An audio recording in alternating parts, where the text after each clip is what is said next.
We're heading into the mulligan, and let's see what they brought. And from the start, we see the Priest Worshipper in the hands of Yeah, and that signs us the that warrior. Shushi is gonna play a Katoon Control Warrior. And from Mate we see the Zulak. the Zulak.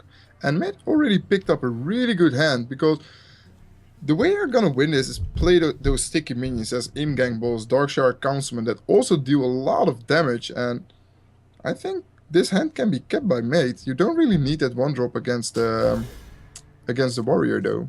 But he decides to go for double Peddler, in-gang balls, and Defender of Argus. Pretty good curve, of course, especially when you're sitting on the coin. You can go for a turn 1 2 drop. And Shushi has also a pretty good hand with that Win Axe and the Ravaging Ghoul. Yeah, the War Axe in hand of the warrior, always good a start against any aggro deck. So if that Dark Peddler gets coined out, and I believe it's a great play to just coin out the Peddler, because you have a great another Peddler to play on turn 2. You can deal with the War Axe can deal with both, and then you have a Ghoul. But the Ghoul doesn't go that well into that gang boss. Mate could also have decided to save the coin to go for a double 3 drop on turn 2 and 3 to play around at War Axe, because War Axe is coming out now and you're just giving away 2 Peddlers here.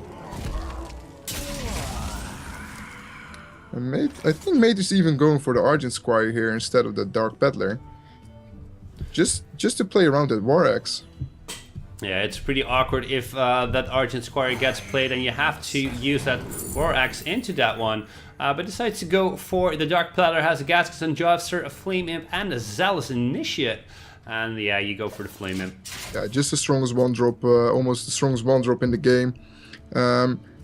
It looks pretty bad to play the Peddler in the War Axe, but the Peddler cycled itself, so it's not that you're losing card advantage on it or something. The only problem is that you lose tempo, and you need that tempo against Warrior. You need to burst him down early enough before the Warrior can armor up and get that 10 armor from that new Katoon card.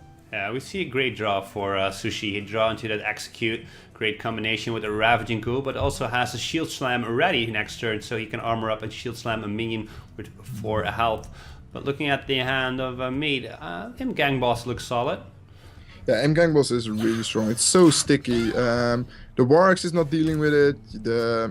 You cannot really whirlwind it and then execute, because it just gives another new minion. So you probably go for Shield Slam? Yeah, it's not even that bad. You can go for Armor Up, Shield Slam, giving him the 1/1.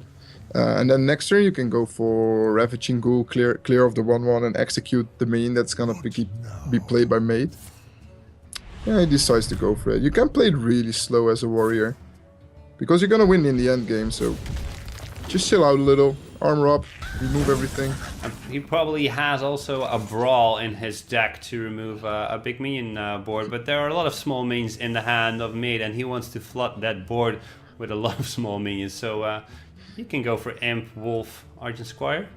And we see the Argent Horse Rider in Mate's deck, so I know what kind of list this is. I used this list to get top 100 legend last week, and also Mitsuhide from Sector 1 used this deck to get number 1 in both tournaments this weekend, from the Breda Moss and the Tavern here, or the Fireside Gathering. So Mate just copied this deck, I guess. Alright, so we have the Ravaging Ghoul execute here on the Councilman, because otherwise the Councilman will spin out of control, with maybe a Defender of Argus even incoming to protect it. So you definitely have to kill that Darkshire. Yeah. What else can you do? Yeah, Fury War Axe into that Imp would be a little bit greedy, but Sushi goes for it. And you can also go War Axe into Imp, and then Ravaging Ghoul, and later on execute, but that might give you a little bit of an awkward trade on turn 6, where you only have that Justicar. Yeah, maybe Sushi is baiting out the Forbidden Ritual here. Or what? He still decides to execute here, but wasn't Ravaging Ghoul not even better there? I think Sushi wants to save the Ravaging Ghoul for all those 1/1s, like from the Forbidden Rituals. Yeah. he doesn't have Brawl and he doesn't have another Whirlwind. So if you use your Ravaging Ghoul now, mate knows you lost your Whirlwind and then he can play the Forbidden Rituals. And there's the Doomguard. So I know it's not the net deck because the list with the Argent Horse Rider didn't play Doomguards. Alright, so a different kind of flavor again this week from Made, as we have seen before in the first 2 weeks of the ESL Benelux Championship. Decides to go for that Defender of Argus and buff up some minions, and great decision. That's one of the strengths that this Zulok list has, but we also see a Disciple of Cthulhu, Ravaging Ghoul, that can do some damage. You want to play it the other way, right? You want to play the Ghoul first and then the Disciple of Cthulhu. Yeah, of course, to make sure that the Divine Shield gets removed. But can you also play the Justicar here? Is there something to say for just playing Justicar? I believe you lose too much tempo. Yeah, you lose a lot of tempo though, and you also lose a lot of health, and that's more of a problem.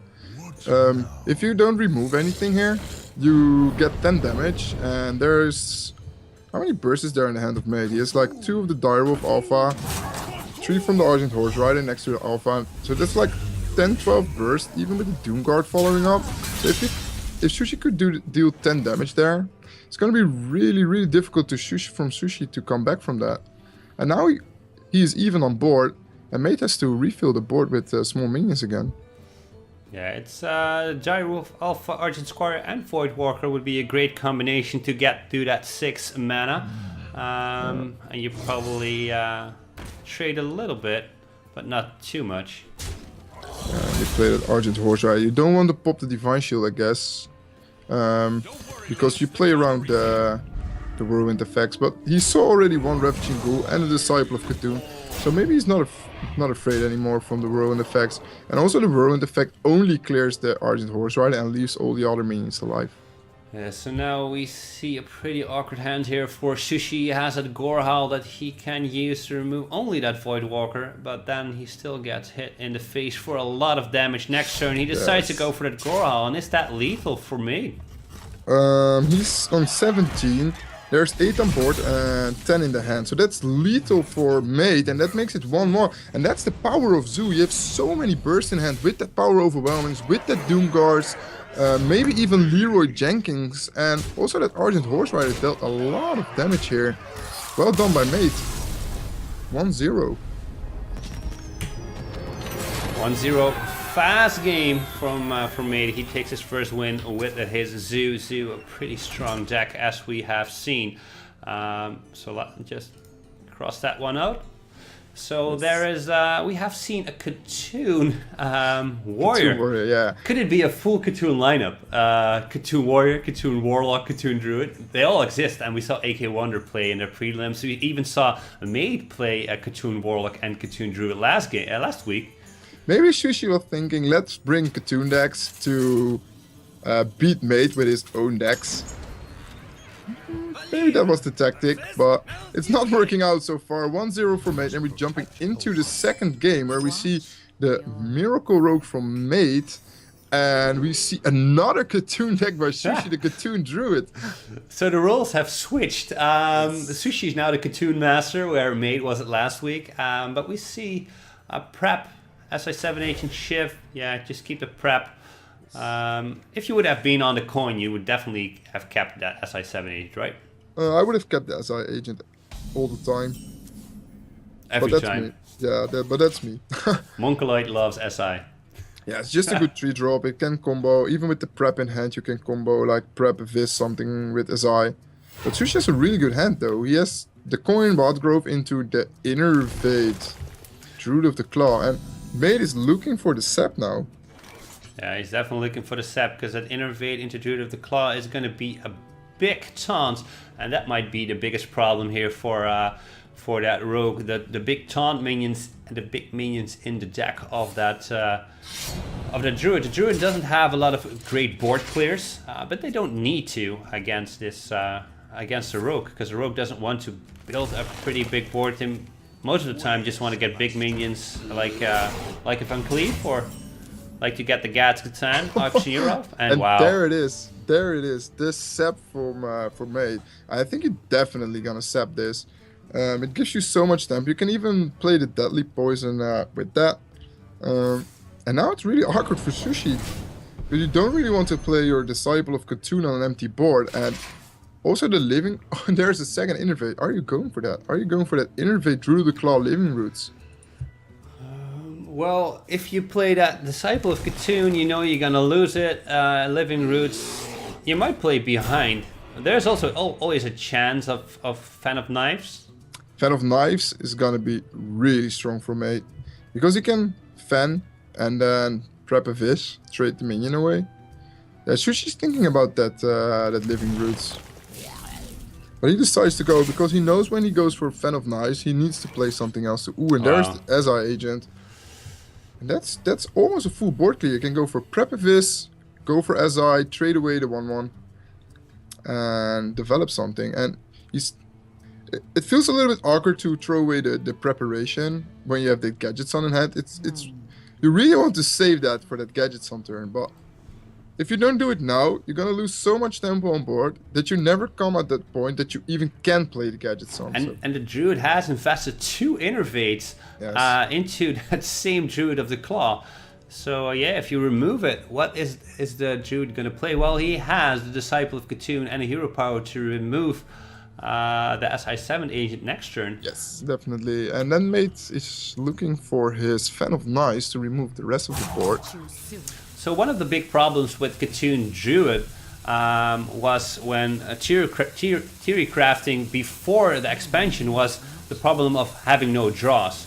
And a lot of players were looking for, okay, which cards can we stick into this deck to get enough draws?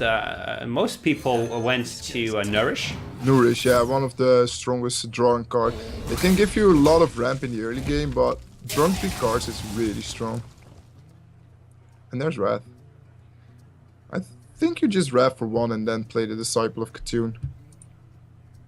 Yeah, you have to draw, you have to get those big minions out. Arakoas, definitely great, 5/7 taunts that buff your Cthulhu for 3. And picks up a Raven Idol, but that's something for the next turn, I believe. You might even want to Raven Idol for a minion, because you're missing out on the minion here. Yeah, I think you have to. Normally you always go for a spell. And a great draw for me. That was exactly what he was looking for. Playing on Curve the Drake is insanely huge, and you need that extra card. He has a pretty bad hand. You cannot really play anything. You don't want to drop the gadgets on him because you know they're... Ooh, and there's the Fandral. Yeah, Fandral into Raven Idol could be great, but do you want to risk it right now?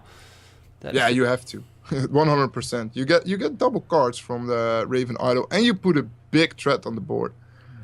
But Sushi decides differently, and he decides to go for the swipe here. He's too scared. Yeah. I think he's scared for maybe Shadow Strike or another Eviscerate, or I don't know, man. I think Fandral was really good here. You get 2 cards from the Raven. Ooh, and there's the Conceal. Yeah, he decides to wait 1 turn with his Gaskets and Auctioneer, and that is gonna give Sushi enough time to play that Fandral. And Harrison, that can give Sushi the comeback he was looking for. He was running out of cards, and now he can draw 2 cards from the Fandral Raven Idol, and also that Harrison Jones is gonna get some value here. Yeah, definitely, if the Deadly Poison is gonna come down on that weapon of May, but let's go into the Discover. He has Ironbeak, Owlstorm, and Champion Acolyte of Pain. Just pick the Stormwind, pick the biggest guy you can get. Yeah, don't be greedy, don't go for that Acolyte and hope to draw from that. It's too greedy. Or do you want to go for Ironbeak Owl and hope you can silence the Gasketson? I don't know. I would just go for the biggest guy. You just want the pressure. You're a druid. You want to have big guys, right? New meme 2016. Go for the big guy. Go for the big guy. Mokaloid 2016. I always go for the big guys. I always go for the big guy. Okay, thanks, boys. And there's Nourish. No, I think you go Raven Idol. Yeah, and you go again, right? Because you get another minion. Yeah, I'm just going to stick with this Discover window. Oh, and it was really fast. Yeah, but you have to go fast because... And Roth. I don't think he saw all the choices. He just went for it. Well, what? He played a 1/1? Why would you play that? I have no idea. He picks up the Fan of Knives. I think that was a little bit of a panic play, but why would you play the Forbidden Ancient for 1 when you can play it later in the game as a 10-10 or a 9-9 or an 8-8 or on curve for a 6-6? I don't know, man. What's happening here? So we see a Cold-Blood Fan of Knives draws 2, but also gives... No, it's what you can do here. You can trade the gadgets on into the Acolyte to deny the draw, go for Fan of Knives, eviscerate the Fandral, and then go for an 6-6 Fan Cleave. Or you can go for a Sep play. You can also go for a Sep the Cthulhu's Chosen, go for an eviscerate, but I think you have to go fast because you have also some extra draws. But he decides for the Fan Cleave play, like I said before. But you still get 2 draws from the Fan of Knives. If you get... Ooh, and that Conceal is going to be huge. Even a backstab. I think you just go for gold. Oh, and the preparation too. That's going to be a very big Fan Cleave. But he didn't play it. He didn't play preparation. Well, he did. He did. He played prep and then conceal. Yeah, but he didn't play preparation on the eviscerate, and now he misses 4 damage on the... Oh, but he already attacked with gadgets on though. Yeah. But he misses 2 damage on the Fan Cleave. Wow, and a great pickup here by Sushi. He picks up the Twin Veckler, and that's going to stop the aggression coming in from Maid. And some great draws here. Yeah, but Maid can draw further into his deck, and he can even sep one of those Twin Emperors, but he has to be careful. He has to sep the right one. Yeah, don't sep Feckley Nosh. No. Oh, yeah, well... Yeah, Feckley Nosh. Yeah, Feckley Nosh. You have to sep Feckley Nosh. Go for the Shift. Well, there's going to be a point that you want to get rid of that Auctioneer. No. Yeah, when you're in fatigue, but you still have 8 cards in your deck, so till then, you just want to keep drawing. Wow, and he has that backstab into SI7 agent if he wants to, but he can also trade with his Gasgetson and just drop that SI to the face. Yeah, SI to the face. You also have 13 bursts in hand with the Deadly Poison, Cold Blood, Leroy Jenkins, so I think this even sets up for lethal. I think it does. The Calaxy Ember Reaver is not gonna do it, so you probably Wrath here. Yeah, Wrath on the SI, play your Taunt again and just pray that he doesn't have the second sap. But Sushi must know that he's in a really bad spot. Mate drawed his entire deck, so Sushi must know that there's the second sap in the hand of Mate. He doesn't have it, but... He has played 2 already. He played 1 on the Druid of the Claw early in the game. Oh, that's true, yeah. That's my mistake then. But there's still a backstab or a Shadow Strike or even the Leroy to clear. And that Dark Arakoa, that could be even better. So he can play the second Wrath. And Dark Arakoa. That's going to be a great card. Great card here for Sushi to draw will be Katoon. Yeah, that might clear him the board. Sushi needs his Katoon now next turn. And maybe even snipe it off. Snipe the entire board. Is this lethal? Is this still lethal for me? I don't think so. Do you go for a second Gadgets on or do you just go for Drake? You can go for Drake, trade away the Taunt. You can heal with Farseer the Van Cleave back up. Yeah, because you're afraid and Dagger. Of swipe. Yeah. So yeah, but if a Dagger happens, you might see a Harrison Jones, but Harrison Jones is not going to be the solution to win the game. So yeah. There's the heal on the Van Cleave. Put it out of the swipe range. We need a magic Katoon happening here, I believe, for Sushi, or is there any other out? Nah, it's gonna be really difficult. Sushi's gonna draw 2 cards. Hope he can draw something good. Druid of the Claw is a taunt for 5. Yeah, taunt for 5, maybe. Innervate. Swipe. I don't think Sushi can draw actually anything that can help him here. Is that taunt enough? Also not. The whole problem is, no, you have the backstab also in hand.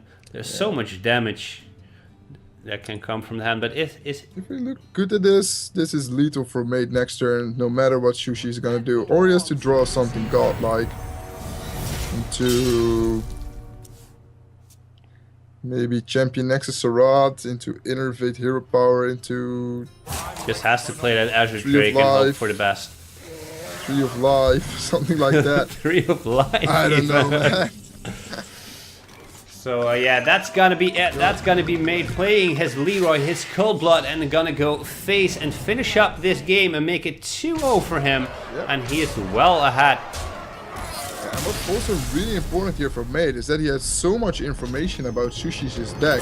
He knows that he's up to against 2 Katoon decks, and that's pretty good if you want to mulligan. Yeah, so 2-0 for Made. He is well on his way to 3 wins in this ESL Benelux Championship. So he's doing pretty good. Let's see, he won with his Rogue. Yes, and he also won with his Zulok, and he has still 1 game to go with his Warrior deck. He got 3 chances to go for it, but Sushi's lineup is actually pretty good against Warrior. He has to control Warrior with Katoon. That's normally a little bit favored over the Temple Warrior because you have a little bit more armor, you have a little bit more board clear. And we see a Brawl. Yeah, and we see a Brawl. It's not the best hand here for Made, but okay. He has the card draw, and he has the double 4 drop, so that's okay-ish. The Corcoran could be really good to remove the armor from the Warrior all the time, so you cannot get shield slammed. But Sushi has a pretty good hand. He has the War Axe, he has the Disciple of Katoon, even the Slam for extra card draw, and he has the Elite Star Seeker. Really good 4-drop, 3-5 stats, but also shuffling that monkey, of the map to the gold monkey into your deck. Yeah, so you probably just seen armor up here for Made, but yeah, that only brings the match more in favor of the Control Warrior. But of course, that Tempo Warrior has those big cards in the mid game, the Corcoran Elites, the Frauding Berserkers, and if you can get those cards off and get them going, it's gonna be insane. So. Do you coin out Blood of Brave or do you Smorkron Elite? Remove that armor to play around Shield Slam next turn? If you go for Corcoran, you remove the armor. Yeah. And that removes the Shield Slam potential. Maybe Made is going to play the Acolyte of Pain to bait out the Fiery War Axe. But Bloodhound Brave looks also pretty good for Made. But I think he's scared for Shield Slam though. And now that Elise or Disciple of Katoon is gonna contest it, or even the Fiery War Axe. Yeah, the War Axe is fine. Just go just face tank it, armor up. Armoring up as a Control Warrior is really important. You know you play Shield Slams and stuff, so armoring up every turn is really, really important. So now that Blood of Brave is gonna come down. Yes. That's yeah, easy trade for Sushi. You can just slam Disciple of Katoon, trade away with the War Axe. And but you probably go War Axe first, right? War Axe, slam, Disciple of Katoon. Just to get 3 less damage. You can also decide to go for an Execute, but if he decides to save the War Axe charge, that's pretty useful. Maybe he wants to save his armor because he has Shield Slam in hand. But he also has the second War Axe, so racing the War Axe now is not that bad though. What you can also do is armor up, Shield Slam, and then Disciple of Katoon. Or is that 2 less? No, you have to. Yeah, no, I don't have enough mana. Sorry, my bad. Is he going for Execute? Yeah, he's going for Execute, armor up. I think that armor up is pretty good because you have that Shield Slam in hand, so you want to do that as much as possible. Do you go for that second Bloodhound Brave? It's pretty scary though, especially with that armor up. You know it's gonna get Shield Slam pretty easy. But next turn you have a more sticky minion with the Cairn. Yeah, and Made has a lot of minions in his hand, but you really don't want to play them because they're gonna get removed so easy by that Control Warrior of Sushi. Yeah, you're scared playing minions, but you have to play something to develop something, and the question is what is gonna be the best thing to do? You can do Fierce Monkey Armorsmith. Nah. Yeah, I still think that's the right play. They're both 4 health, and they're not contested by the War Axe at all. But Sushi has the best way of dealing with this. He can go for... Ooh, that's a good draw by him. Crazy Warshipper. develops a good minion on 5. You can even shield slam the Fierce Monkey, but is he going to do that? Is he going for that shield slam, or is he going to wait one extra turn? He also wants to buff his Katoon really fast, especially with that Ancient Shield Bearer in hand. Yeah, you want to buff your Katoon. So you have Katoons chosen to do that. You also have the Craze Worship. You definitely want to use that shield slam on the monkey this turn. The question is, do you want to use your Disciple of Katoon on that Armor Smith? But then you can armor up again. Yeah, giving Mate some armor isn't that bad though. You play around the possibility of Battle Rage by giving Mate some armor. And that's pretty good. You don't want to give Mate an opportunity to draw extra cards, so giving him some armor is not that bad. But Sushi just decides to play it safe, play Katoon's Chosen, buff his Katoon to 8/8, and get some extra armor in. And now Mate has to make a decision. Is he gonna clear that Katoon's Chosen with his Monkey and his War Axe, or is he just gonna slam down that Cairn Blood off? Yeah, that is the choice he has to make. If that Blood comes down, it can get removed by a Shield Slam and a Disciple of Katoon. A little bit of a big investment. Yeah, but it seems pretty good to do. Yeah, it's all about value trading right now. Sushi wants to make the best value trades. Wants to be as greedy as possible and has been pretty greedy on... he's holding back a lot of removal just to be more efficient, and now we see that War Axe. Yeah, he's deciding to trade it away, play Blood off, go 1 damage to face, and the Blood off. And the problem is the armor. He can just shield slam that Blood of Brave. Yeah, but he still has to armor up though. Ooh, and there's another Katoon's Chosen. Now he can play perfectly on curve with the Katoon's Chosen, armor up, shield slam, buffing that Katoon till 10/10, and then next turn that Ancient Shield Bearer is coming in for 10 extra health. That's insanely strong. Yeah, that's definitely a good play. He is going through his options here, but I feel like there's an armor up shield slam coming in. That is 3. Then you have 4 left, and then you can play Elise or the Katoon's Chosen, but Katoon's Chosen definitely going to be the best option because of that shield bearer. Yes. I'm not expecting anything else, but you never know. Yeah, and Mate is also running out of cards, and he doesn't have any card draw left in his. Yeah, he has the Acolyte, but that Acolyte is going to be removed so easy by that War Axe, so it just cycles itself. And Sushi is getting a big card advantage over Mate on this point. Mate gonna come back from this. Yeah, normally this Katoon Druid is pretty favored against Temporary, and that's I already read in the chat that Sushi used this deck to reach the top 100 legend, and I think it's a pretty good meta call. We saw a lot of Tempo Warriors in High Legends, and he just decided to make a counter deck for that with the Katoon Druid, or a Katoon Druid with the Katoon Warrior, and so far it works pretty good for him because he's pretty far ahead. He decides to go for a Cairn instead of Malkorok. Oof, and there's the Twin Emperor, and he also has the Shield Bearer. He has a lot of good Katoon cards now, but we also see in the hand of Mate that Varian Rin coming in, and that can swing around the game a little bit, especially because Sushi doesn't have the Brawl. Yeah, so right now you have the Cairn lane on the board. You have 7 armor. The Shield Slam, you used 1. Maybe you value more the Elise coming down, so you trade with the Disciple of Katoon once, making sure that when the Brawl comes and the variant comes that there's 1 Cairn, but... I think you can just go for the Disciple of Katoon, trade it away. You could also go for Craze Worshipper. Yeah, because it's 6 health, Cairn cannot get past that.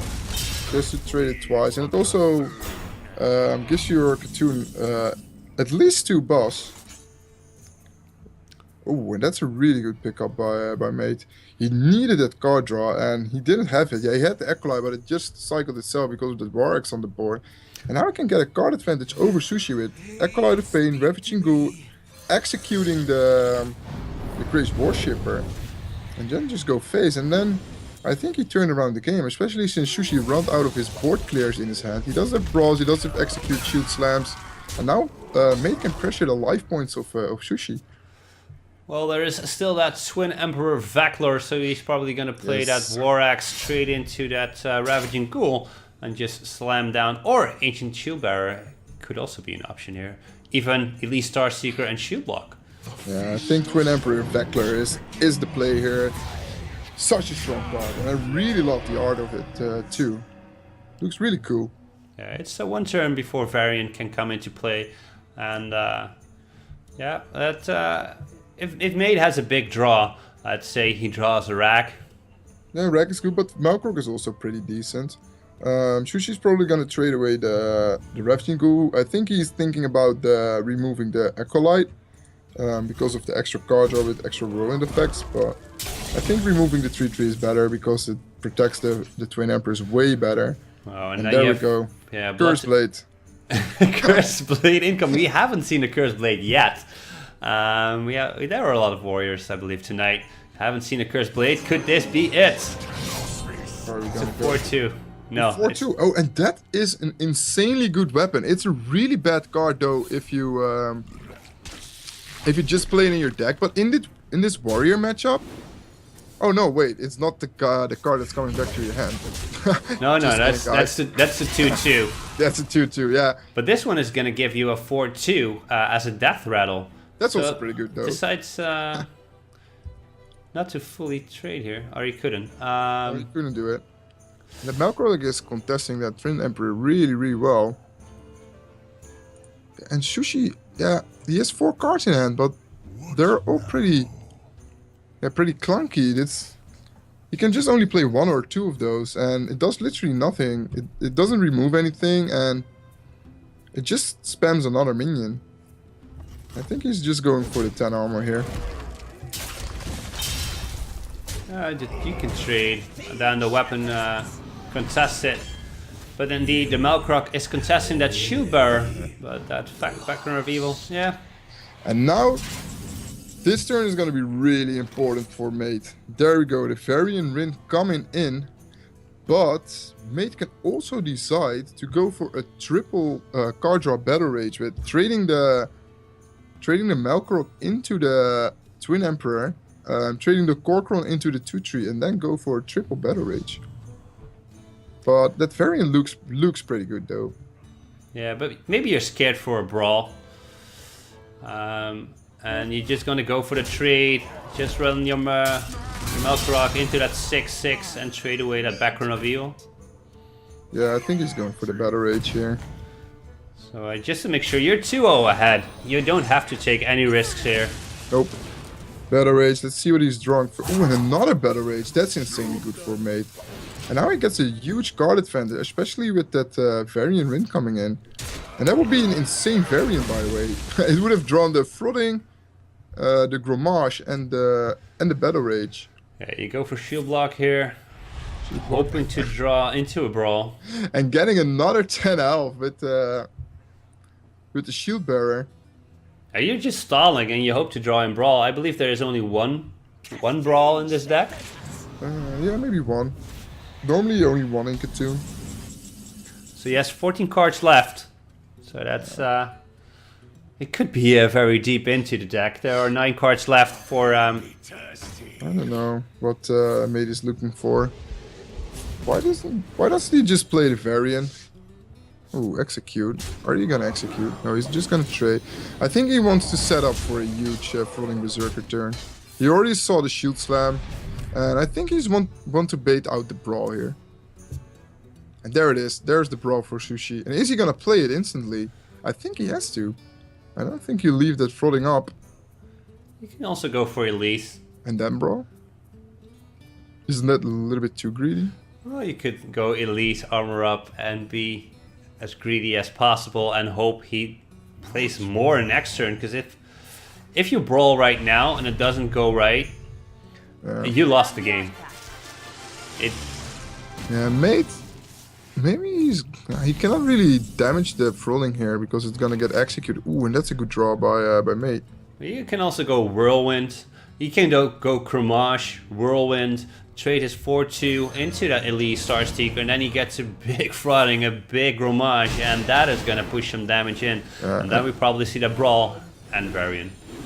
Yeah, Mate is just baiting out that brawl every single turn. He wants to see that brawl before he's going for that Varian Rin. Yeah, and he's removing all that armor Sushi built up. He built up almost 30 armor, and Mate is just removing that in one single turn. And there's the brawl, and Mate must be really happy to see this. And the Gromage advice, but it would get executed really easy by Sushi. And now Varian is going to be really hard to deal with for Sushi. He has only one card in hand, and Varian is normally giving some Ragnaros. Yeah, he could be giving a Ragnaros. There are not much cards left in the deck. There are only 6. It's a 50-50. 50-50 for Rag. Acolyte? Acolyte? And Rag? No! But that, no Rag. Who's actually pretty good here. Yeah. Wow, you probably just armor up, shield slam the Frauding. Yeah, definitely. And then, yeah, do you play the Harrison? Yeah. You have to play something, right? Yeah, he's probably gonna play the Harrison, but it just gets removed. Maybe you just hopes he... Because now you see the Arati Weaponsmith, you see it on the board. It's not gonna put any weapon in the hand of Mate. So the only value you can get out of Harrison is... It's the second War Axe, but he knows that Mate has it in the hand or in the deck. Yeah. Do you Blood to Ichor your Acolyte to draw into the Rag? Yeah, you definitely do, because how much damage is there on the board? There's 11 there and there's Rag, yeah. That is probably gonna seal the deal. Wow, I thought Sushi was winning this game so easy. Well, he had a big guard advantage, he had like 50 health, and Mate completely turned around the game by pushing for a lot of damage, baiting out the draw, and then play the Varian. And instantly playing, and we haven't seen any Katoon being played, so that the Ravaging Ghoul is not going to do anything. Nope. But that's it. That is 3-0 for Amcon Mate. He is winning his 3rd game of the ESL Benelux Championship.